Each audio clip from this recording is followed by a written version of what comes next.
Good morning, boys and girls. How are you today? I'm doing pretty good. It's supposed to be nice out, so I'm hoping to get outside and dig in my flower beds and try to get those ready. We are ready for chapter 30, Going to Town. How they hurried and scurried then. They dressed in their winter best, bundled up in coats and shawls, and climbed into the wagon. The sun shone bright, and the frosty air nipped their noses. Sleet sparkled on the frozen hard ground. Pa was on the wagon seat with Ma and Carrie snug beside him. Laura and Mary wrapped their shawls around each other and snuggled together on their blanket in the bottom of the wagon. Jack sat on the doorstep and watched them go. He knew they would come back soon. Even Sam and David seemed to know that everything was all right, now that Pa was home again. They trotted gaily till Pa said, "Whoa!" and hitched them to the hitching posts in front of Mr. Fitch's store. First Pa paid Mr. Fitch part of the money he owed Mr. Fitch for the boards that built the house. Tucker, you can't chew up my books. Oh, Tucker's trying to chew up my school books. Let's get back to this here. First, Pa paid Mr. Fitch part of the money he owed Mr. Fitch for the boards that built the house. Then he paid for the flour and sugar that Mr. Nelson had brought to Ma while Pa was gone. Next, Pa counted the money that was left, and he and Ma bought Mary's shoes. The shoes were so new and shining on Mary's feet that Laura felt it was not fair that Mary was the oldest. Mary's old shoes would always fit Laura, and Laura would never have new shoes.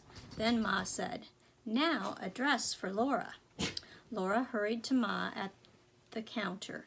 Mr. Fitch was taking down bolts of beautiful woolen cloth. The winter before, Ma had let out every tuck and seam in Laura's winter dress. This winter it was very short, and there were holes in the sleeves where Laura's elbows had gone through them because they were so tight. Ma had patched them neatly, and the patches did not show, but in that dress Laura felt skimpy and patched. Still, she had not dreamed of a whole new dress. "What do you think of this golden brown flannel, Laura?" Ma asked. Laura could not speak. Mr. Fitch said, "I guarantee it will wear well." Ma laid some narrow red braid across the golden brown, saying, "I think 3 rows of this braid around the neckline and the cuffs and the waistband. What do you think, Laura? Would that be pretty?" "Oh, yes, Ma," Laura said. She looked up, and her eyes and Pa's bright blue eyes danced together. "Get it, Carolyn," said Pa. Mr. Fitch measured off the beautiful golden brown flannel and the red braid.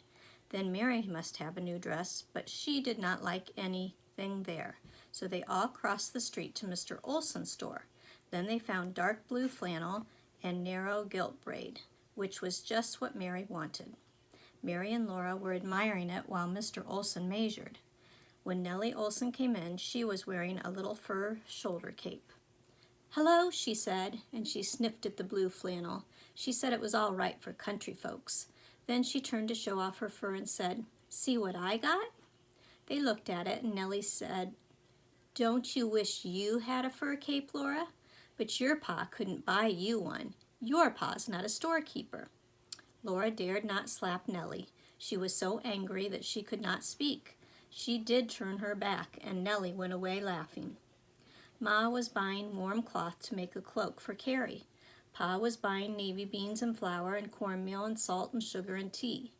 Then he must get the kerosene can filled and stop at the post office. It was afternoon and growing colder before they left town, so Pa hurried Sam and David, and they trotted swiftly all the way home. After the dinner dishes were washed and put away, Ma opened the bundles, and they all enjoyed looking their fill at the pretty dress goods.